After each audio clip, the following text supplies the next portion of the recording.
I was thinking disability is the worst thing that could happen to my child and to my family. Part of the reason I thought that, everybody, including doctors, I am so sorry. Oh my gosh, I don't know how you're going to do this. Everyone was telling me how to feel, and it was all terrible. I now know the disability itself is quite often and generally not the worst thing and not even terrible a lot of times. But the barriers in society and access to medical services, social services, supports can make it really awful. And I wish someone along the way had said, disability is not a tragedy. There are resources to help you. My journey would have been very different because in the beginning, I was a wreck. Folks, your exciting new medical career, it's just been hit with a serious illness or injury that stops you from earning a paycheck just when you need it most. Check out what Jamie Fleischner of Set for Life Insurance said back on episode 176 about having disability insurance early in your career. The real reason to get it early on is really twofold. One is to protect your insurability. So if you are healthy and you can obtain the coverage, you also pre-approve yourself to be able to buy more in the future. So down the road, as your income does increase, you don't have to answer additional medical questions. All you have to do is show that your income is increased and you can buy more benefits at that time. No medical questions asked. Protect your income, secure your future. Check out setforlifeinsurance.com. All right, what's good, everyone? This is Dr. Nee. I'm joined by Dr. Renee. Hey. This is going to be a little bit of a different episode, as the term always, or the term that's out there that says everybody has a plan until you get punched in the face. Everybody always has a plan in their mind. They think that life is going to go perfectly. But a lot of times, that's just not the way how it goes. Particularly with our children. We have a plan in our head. And our plan is not always necessarily what's going to actually play out. So we have an amazing guest, here for you guys today. We're going to talk about what happens if you have a disability in your family, particularly with your children, and how to navigate that, not only from a healthcare standpoint, but also from a financial standpoint. Okay. So we have Kelley Coleman, who is here to talk to us about all of that. She's the author of the book, Everything No One Tells You About Parenting a Disabled Child. Your guide to the essential systems, services, and supports. Okay. So this is a handbook that we're going to discuss, but also more importantly, we're going to talk more about Kelley's background and how she's supporting her children. So Kelley, welcome to Docs Outside the Box. How you doing? Thank you, guys. I am great. This session with you guys is the highlight of my week. I love your podcast as a person who is not a doctor and not a medical student, but the fact that you guys are bringing humor and reality to discussions of money and to finance, of like, we can let the air out of the balloon and not freak out about these things, but actually discuss them as real humans, which I love. Yeah, doctors are real humans. I think what we're realizing is that, the more you demystify all of those conversations, like money, and you are really real with it, like how is it that two docs are struggling with their finances, or why is it that, we decide to make certain decisions with our lifestyle? The more you demystify that, I think you make it easier for the generation behind you that's coming to say, I don't necessarily have to follow the traditional path. I can follow maybe this path or just trailblaze my own and know that I'm just going to be okay. Right. So that's why we're here, is to kind of make it easier for other people who are interested maybe in this type of lifestyle, or maybe interested in, I come from a different background and maybe, medicine is just not giving me everything I need. I need to do something different. We listen to those guys. Yeah. So that's why we're here. Yeah. And we really wanted to invite you to the show because one of the things that we often talk about, with our careers is finances, obviously, but not in the realm of what if the plan just doesn't pan out. And I think that's really important because I don't think that when anyone thinks about having children that they think that they're ever going to have a child with a disability. So, what was that like for you? Was it something that you found out prenatally? Was it something that you found out afterwards? So I have two amazing kiddos right now. They are 12 and 10. Our older son is in middle school and in a rock band and makes art and plays the tuba and is on his unique path. Our younger one is on an even more unique path. He's 10 years old.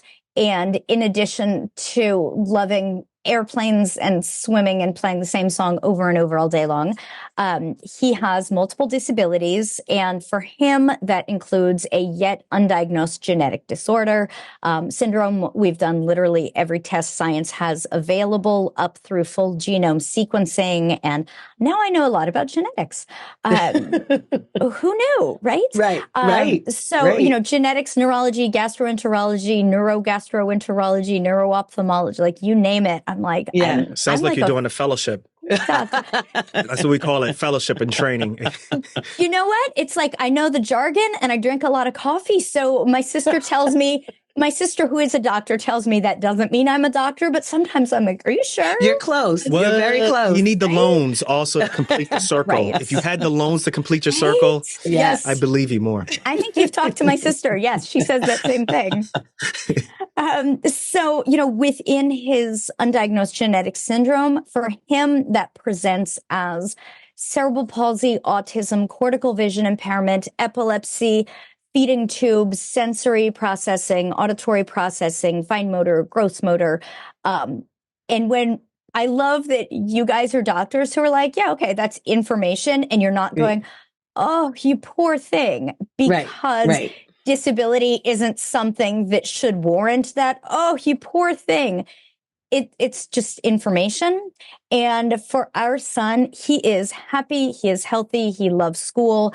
He is mobile. So that's part of his presentation is he is walking. He communicates not with sentences, but with some signs and some gestures and with alternative communication, which for him is an iPad with a talking program.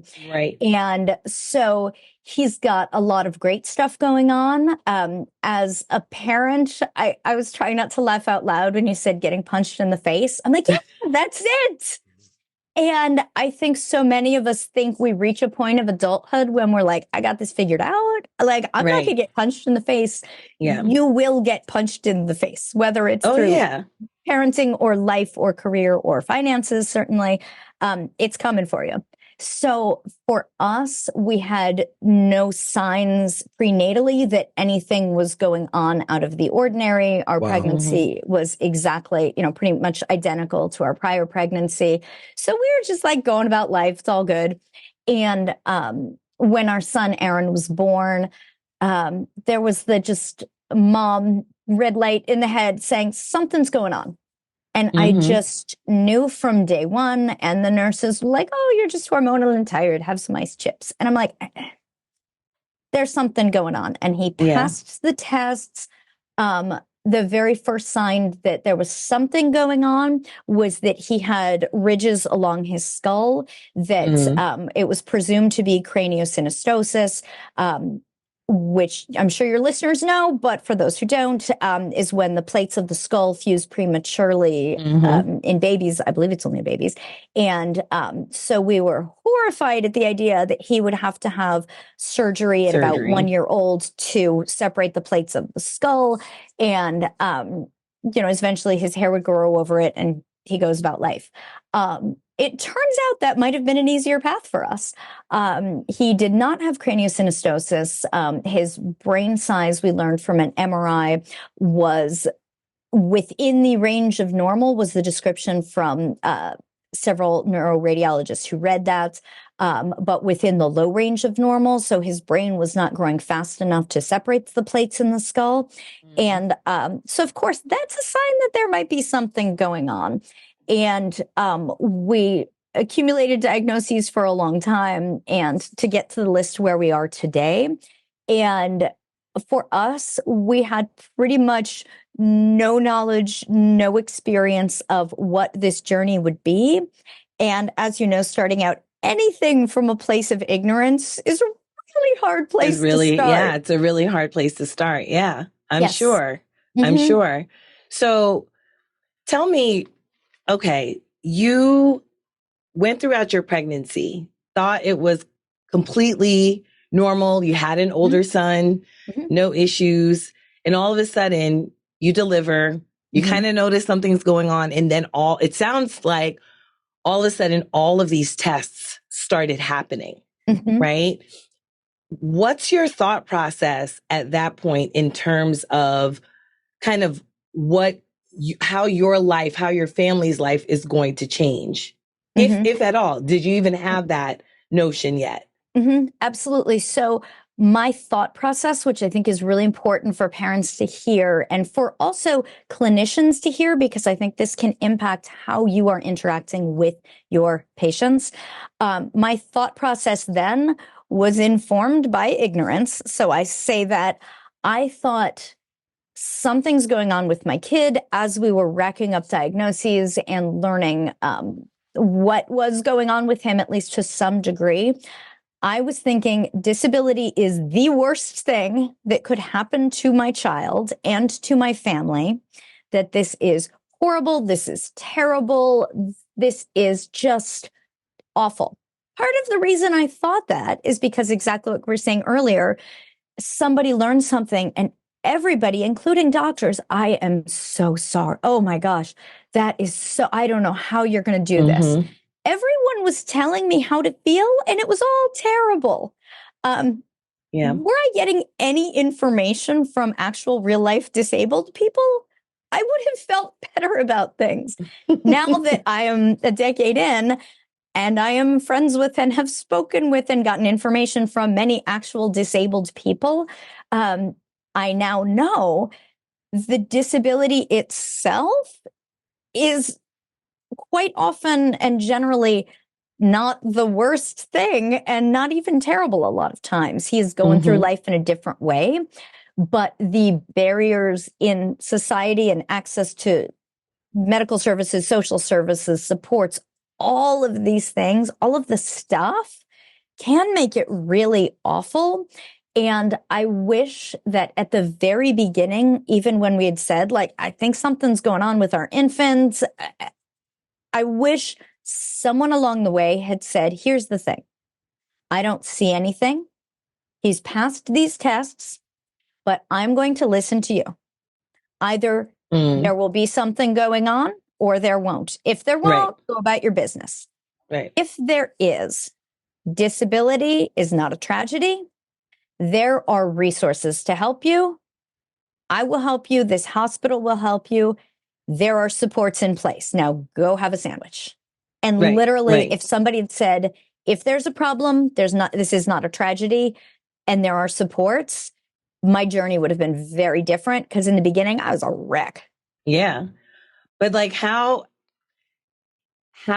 accessible or how easy was it to navigate all the support system? Because we know there's support, but one, not everybody has access. Two, not everybody can even afford it, even if there is quote unquote local or you're just used to getting no's. Access. You're anticipating getting no's, right? Because it's not openly in front of you, the diagnosis or at least the signs. If the doctor is not seeing that or someone else is not seeing that, they're going to just say no, and put you in another direction. And it's like this fight that you have to get up and get ready for. I have to fight and advocate for my son. That gets tiring after a while, or possibly could get, make you feel defeated. You know?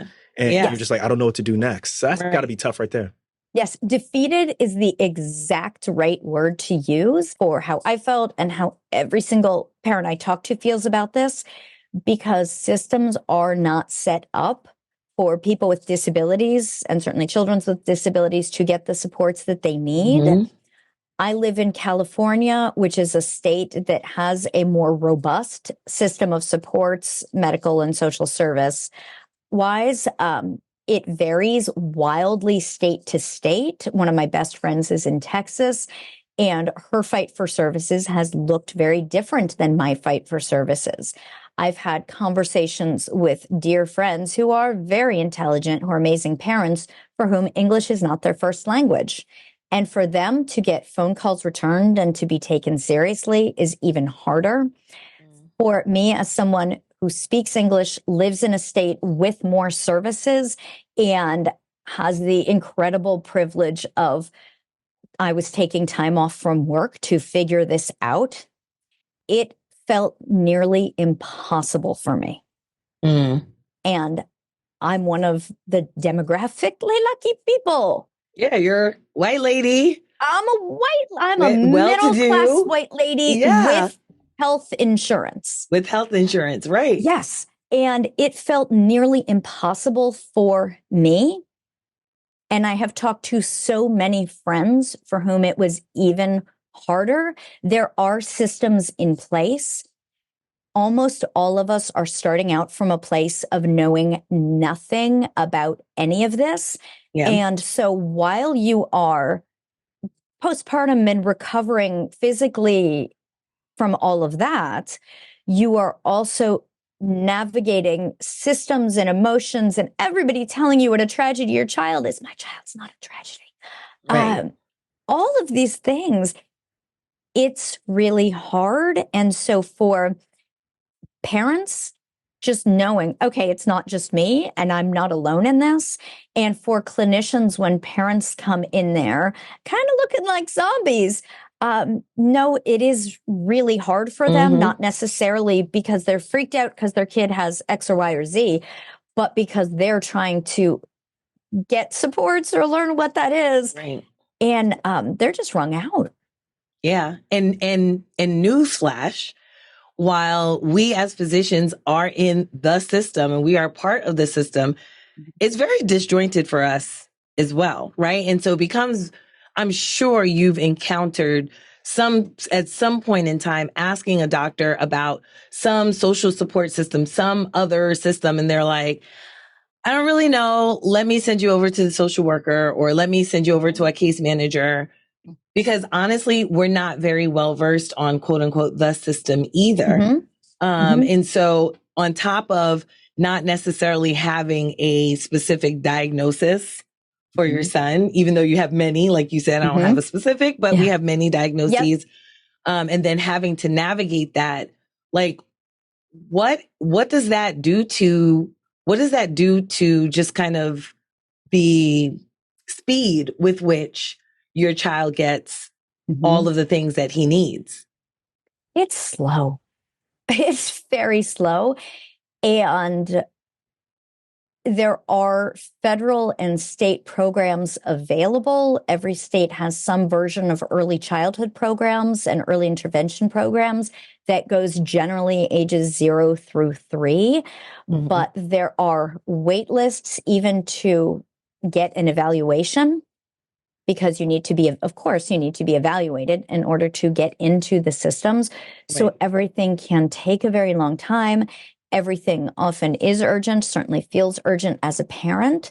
And I think parents need to understand that this is not the doctor's job to know all of these systems and what is available. Yeah, I don't think people understand that. And people don't. And don't. I'm sure you guys have seen parents who you're like, whoa, how fast can I get you out of my office? Because because they're upset with you. Really, they're upset with all the things. They're upset with you for not knowing. And I think parents need to understand that if the doctor knows that, great, that's their job. If the doctor does not know that, that is not necessarily their job. But what the doctor can do is just have one answer of, if someone comes to me saying, what's the next step when I leave this office? Right. Know to tell them to know what your state social service agency is. For us, for 0 to 3, and then above that for individuals with developmental disabilities. In California, that's the regional center. And if doctors know, for example, in California, to say, I don't have the answers for where to go next, except that I can tell you that contacting your local regional center will get you there. So contact your local regional center. And so if physicians say, I want to be able to head this off, and to give parents a next step, know what the social service agency is, because it may be challenging to navigate, but that is the next step. Right. You know, I was interested in what you said specifically about early intervention. So let's talk about some of the specific services. I know well, obviously, since you wrote the book, the handbook on it, you know better than us and so forth. So question, like, what happens in California may be different than what happens here in Jersey versus New York. Texas. You get what I'm saying? So if someone is navigating through this, what are some of the services that they should be absolutely looking for, let's say between 0 and 3, and then maybe even could take it a little bit past that? What are some of the services they should be looking for that may be the same among all the states? So yes, and thank you for pointing out, it is not universal across all states, even some things that get partially federally funded.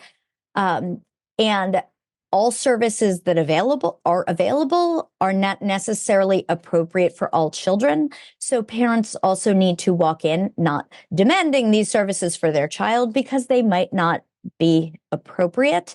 And so you need to look at where your child is developmentally and what services and supports they would need in order to get developmentally on track with their non-disabled peers. And just because your child has developmental delays doesn't necessarily mean they are or will be disabled. That's, a whole range of things. Right. So for us, because our son checks a lot of boxes, we accessed many services. His early intervention services included feeding therapy.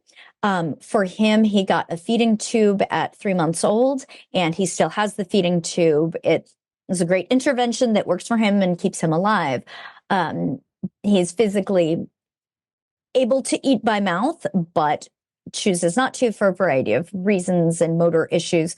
So feeding therapy is one. If your child isn't eating, it could be breastfeeding or bottle related. It could be actual food related. Speech and language therapy. For the very younger children, an infant might not get speech and language therapy, but if a speech and language therapist is looking at how their mouth is moving when they are eating, can give you a sense of motor function wise what they might need. There's physical therapy, which focuses on gross motor, i.e. the big picture physical things, like sitting, standing, walking, crawling, for example. There's occupational therapy, which focuses on the fine motor or the activities of daily living, i.e. hand use, holding things, toys when they're little, mom's hand, pencils when they're older, whatever that looks like. There are also different versions of child development or play therapy or interventions. You see that a lot in early intervention therapy when kids aren't necessarily engaging with the world or other people or their environment, of how to elicit play. And it's very easy to just load up a kid on therapy, but play is the work and the job of childhood. So all of this should look like play and shouldn't be miserable and terrible and shouldn't be work. And, we would do a lot of our early intervention therapies at the park and outdoors and places where children would often be. And that is exciting and natural. As children get older, behavior therapy is something that can come into the mix. That is something to really look at if you are trying to encourage the behaviors that make their child who they are, or if your child, for example, is neurodivergent or autistic. And if you're thinking, maybe if we do enough therapy, we can unautism our child. No. Don't try and force your child to just comply with all grown-ups, because that sets up all kinds of safety issues. Once again, the plan derailed. Yeah. The plans derail all the time, don't they? Yeah. They really do. Yeah. I wonder, the plan is always just like the plan feels like almost like a grasp for normalcy. Almost, yes. Right? Even when you get a diagnosis, I can imagine it's like, well, okay, if I get a diagnosis, then I need to have a plan, which makes sense, right? So that you can put all of your eggs in a certain basket. But even that is very difficult, right? Like I can imagine like just the thought process of, well, how would I get my child to the park so that they can get the services that they need? But that makes sense, right? Like you can't have your child getting therapy and almost feeling like it's work, like bringing a lunch pail to work, like they're kids. I know, they're clocking in. Toddlers. It doesn't work that way. You have to be, it's going to take some malleability, basically. Absolutely. And I love that you guys have had discussions so much about the book Atomic Habits, which I could just talk about all day. And my book is like Atomic Habits if you have a disabled kid. And the idea of we're not succeeding on these habits, we're failing on our habits and we're succeeding on our systems. Mm-hmm. And especially, all of us, but especially when you have a kid who's disabled and who requires a lot more and different support, what systems can you put into place so that you can fall back on those systems? And those days when you're like, you know what? I spent 2 hours playing with my kid at the park and watching the birds, and all this insurance stuff didn't get done. But there's a system for getting it done so that I can spend time with my family and I can be a person and I can realize that my personal life is important, but getting these systems in place for yourself so that you have those to fall back on. Yeah. Can you share some of yours? Like, what kind of systems do you have? Oh, I have systems for my systems. Systems upon systems. I think in bullet points. So I do a lot of paperwork that I need to get for things I need to get reimbursed for. So I have time set off on my schedule every month. This is the date when I enter the info in my computer. I follow up if these gaps in information, I need to get this information from these therapists. I need to be sure that the checks have gone through. And looking at that system, I have the envelopes when I'm going to mail all this paperwork in.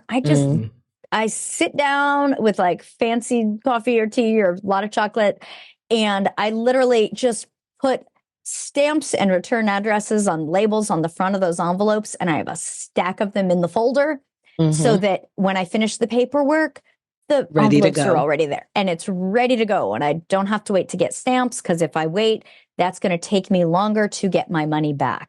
Every year. That's a good motivation right there. Right? Because it is. It's about what is your motivation for doing this stuff. And if the motivation is, once I schedule this evaluation, my kid's eventually going to be getting feeding therapy that's really good and that's paid for at state, or whether it's there's thousands of dollars of things I need to get reimbursed for, that's real motivating to get that money back. And, what is your motivation for doing this, and how can I get this done right, but also as quickly as possible?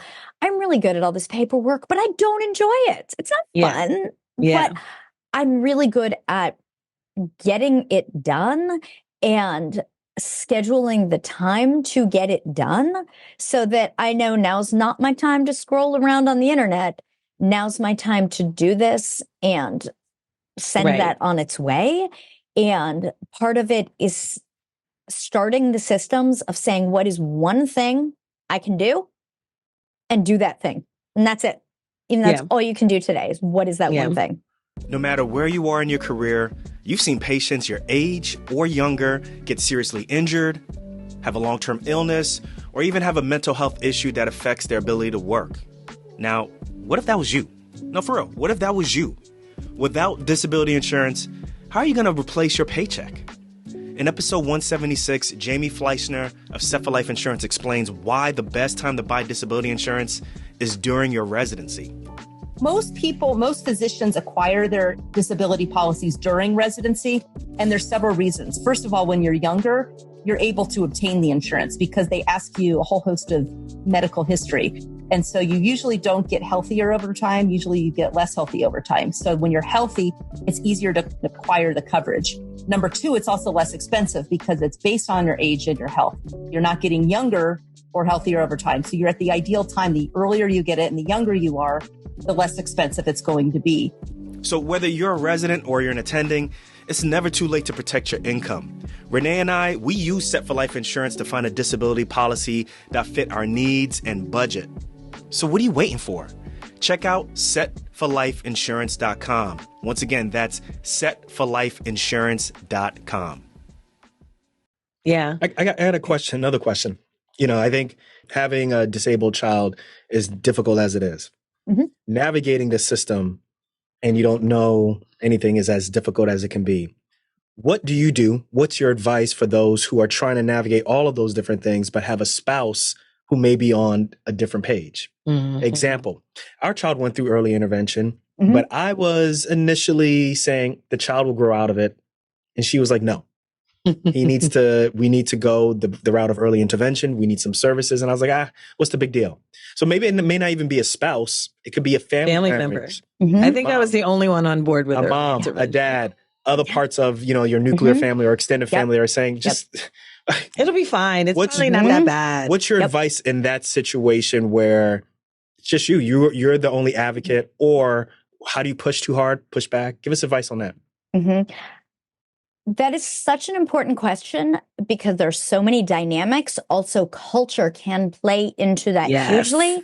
And whether culture is telling you your child isn't disabled, or whether your culture is telling you don't admit your child is disabled because how we view that is no good. And I've heard those stories from dear and intelligent friends.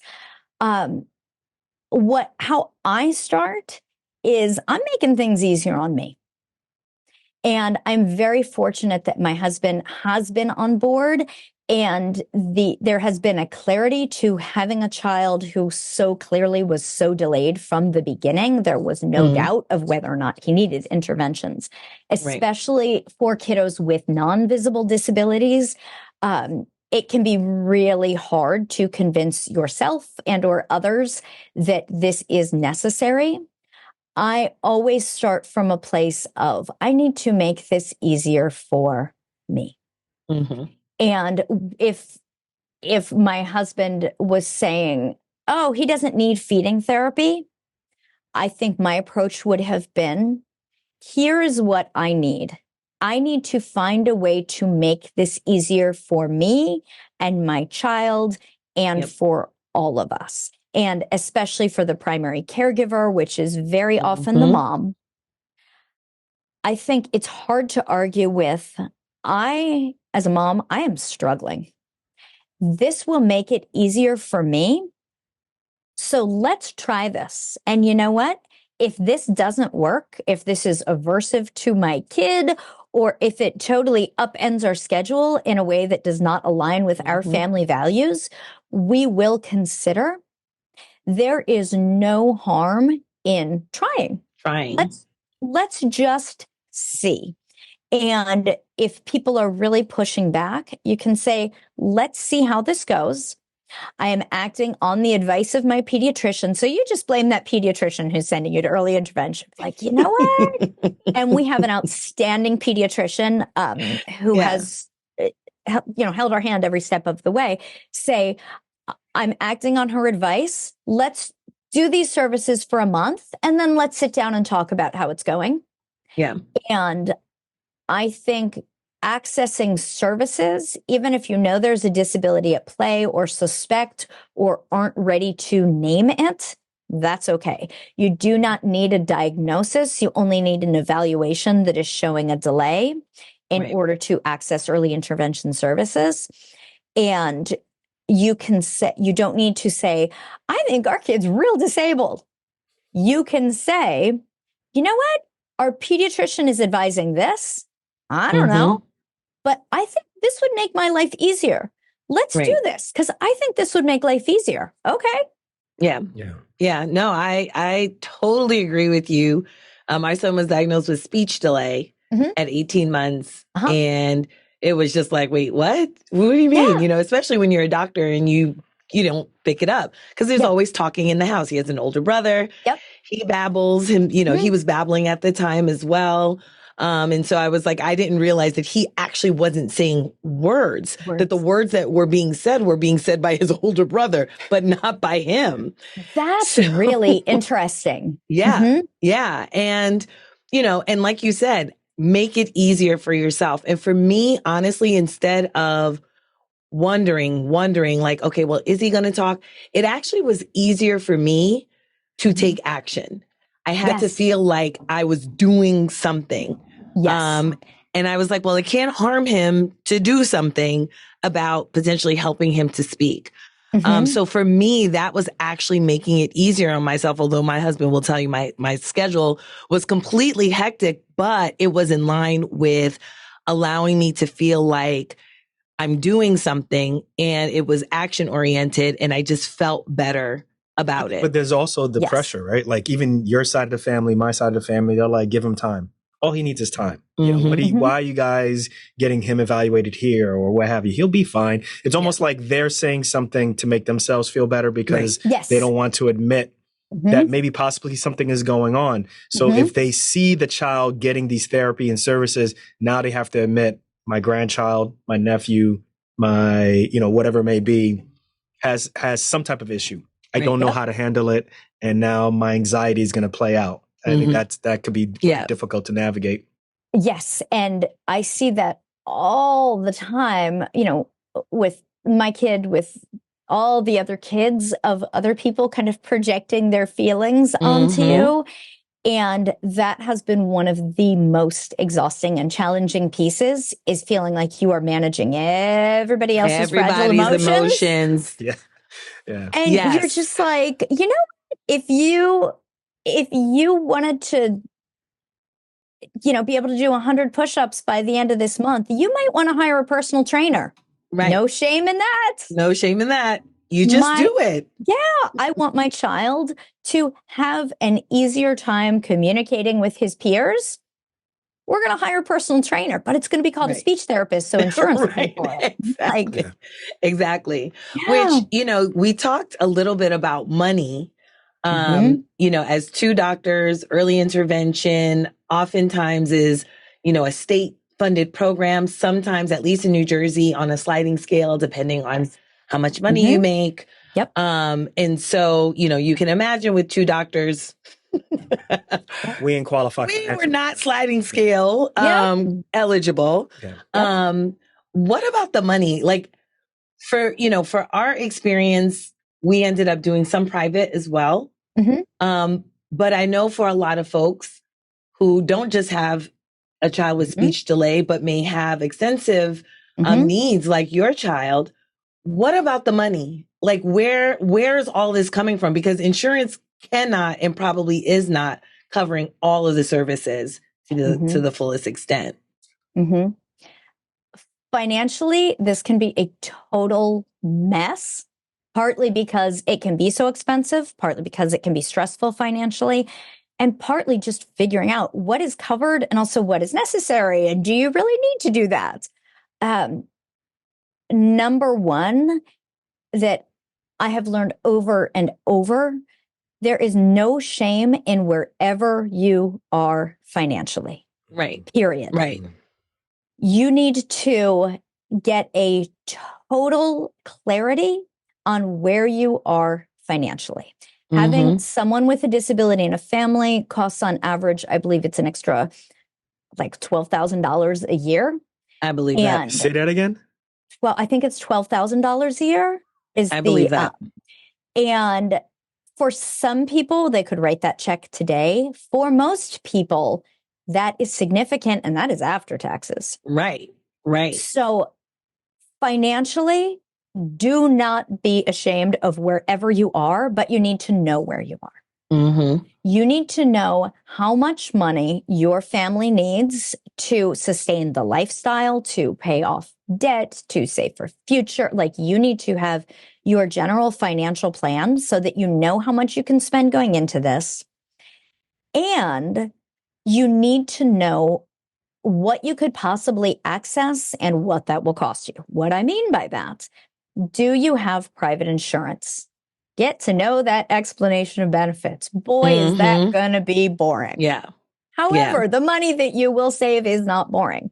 So familiarize yourself with your plan, whether it's a private insurance plan, whether it's a Medicare government type plan. There are private insurance programs. There's Medicare that is open to people based on income levels. There's also the CHIP, the Children's Health Insurance Program, that is both federally and state funded. So it is administered very differently within each state. Right. And that is available to families who don't necessarily qualify for Medicare based on income, but might based on CHIP. Your child's disability might qualify them for Medicare or CHIP if your finances do not qualify for them. It's really state by state.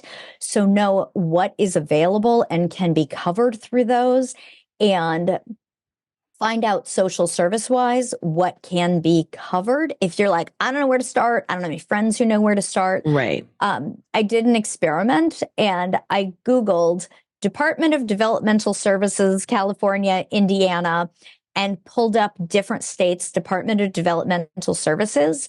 And I just emailed random people and was like, hey, I'm helping families who don't have the income to make a financial plan for their child's future, make a care plan for when they're not here, to access services. Where do we start?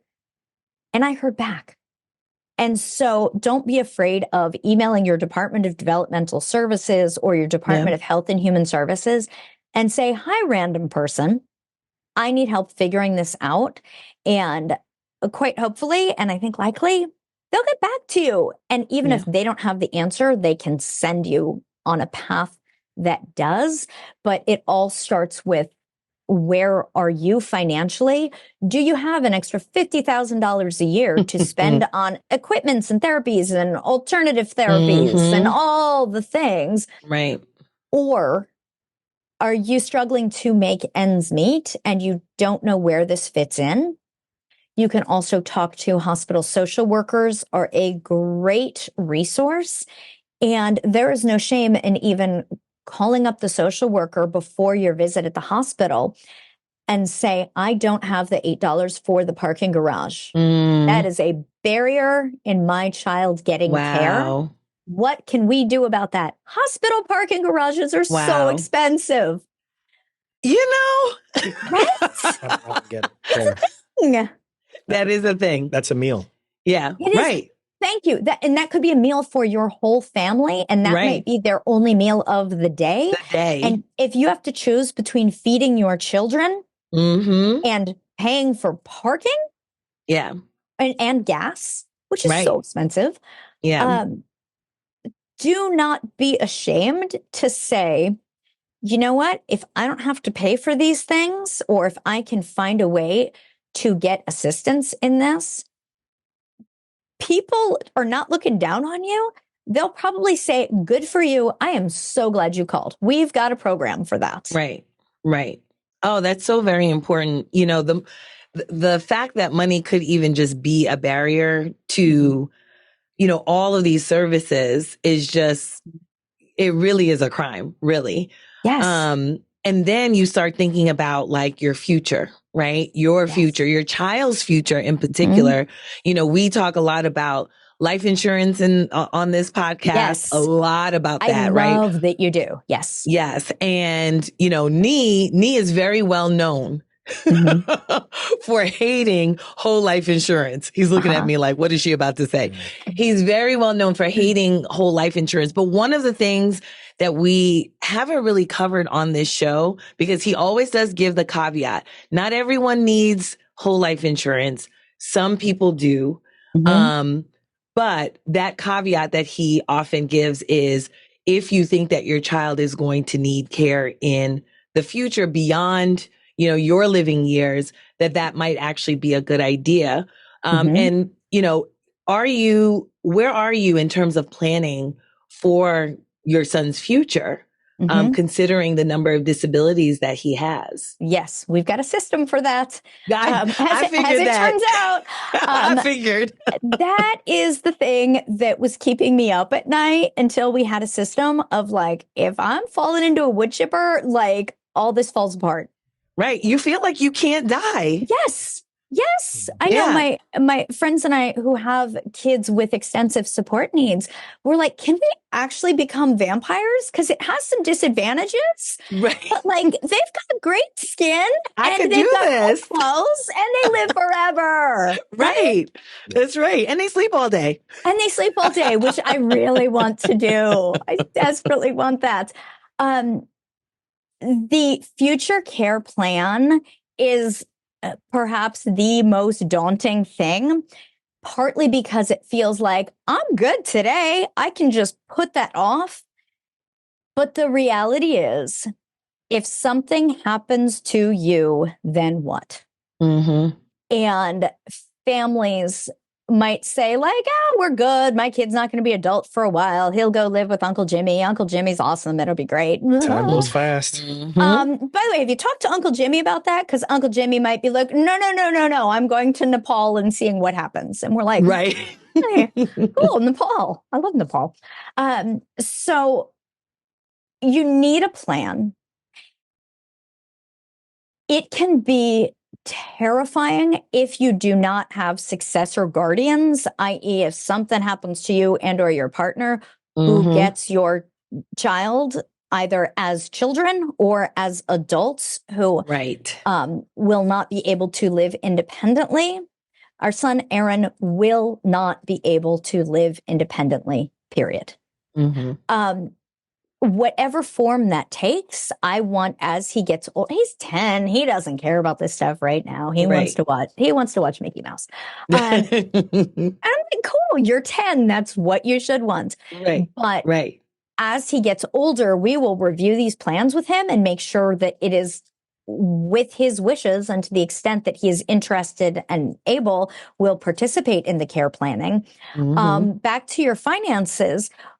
If you are not here to make income, to access the services, whatever that is, what will your child need? And whether that's right now or whether that's when your child is 50 and you're gone, or not making an income.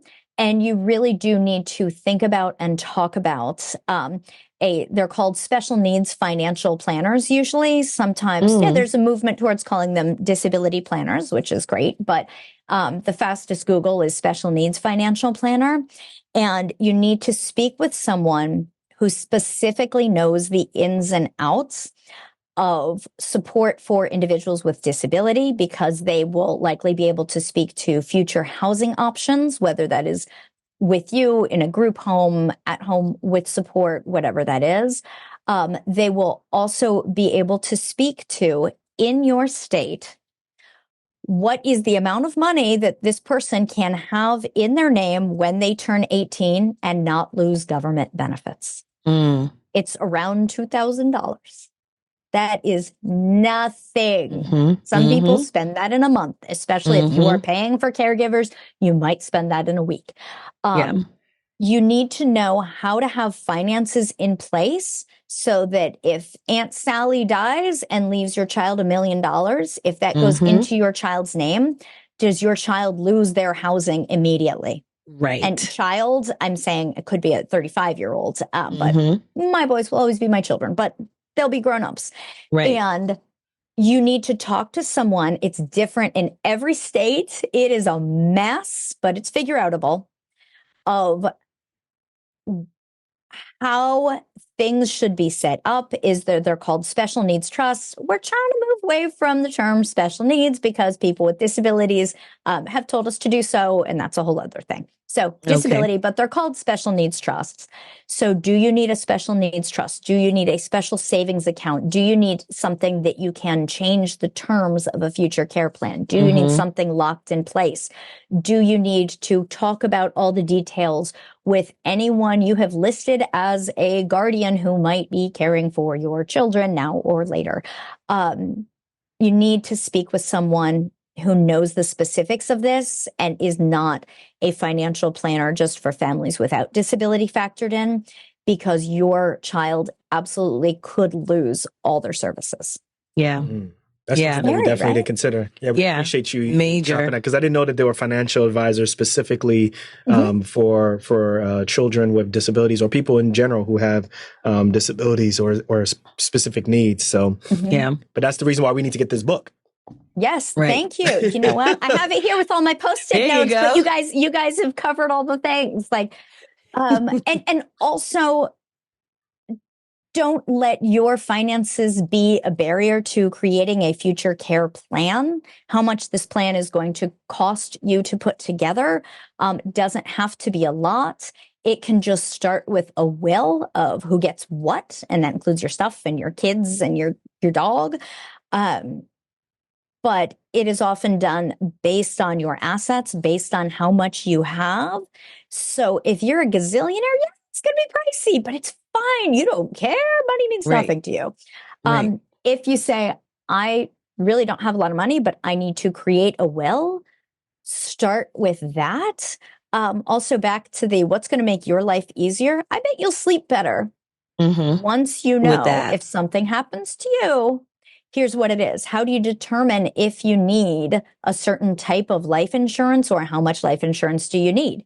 You look at what expenses will need to be covered when you are no longer here for your child or children. And when one becomes an adult, is this one going to be able to support themselves? This one is not. What finances will they need in place? And work backwards from that number of what the needs are to determine, and then talk to your planner about insurance and someone who is an expert in insurance, because they can speak to it. If you have no insurance, you might not sleep as well at night. Right. Yeah. Well, thank you so much. I mean, I think all of these things, you know, when we think about disabilities, and just kind of what it takes, right, to care for someone with a disability, I don't know that people understand the gamut of things that you actually have to consider, right? From the diagnosis to the care plans, to the equipment, to the finances of paying for all of that, but then also thinking about the future and what happens, especially if it is a dependent or a child who has that disability, and what happens when you're not there. So, you know, I think definitely your book is one that is very much needed for lots of people out there, including doctors. Like I said, we don't know how to navigate this level of a system. We know how to diagnose. We don't necessarily know the services that are available. And just because we don't know doesn't mean that that's the stop endpoint for parents or caretakers of children and stuff. And I think that it's important that we read that book also, so that we know, okay, listen, here are the things. Here are the things. Yeah. Here, at least here's the advice, that one specific piece of advice that Kelley mentioned earlier in the interview.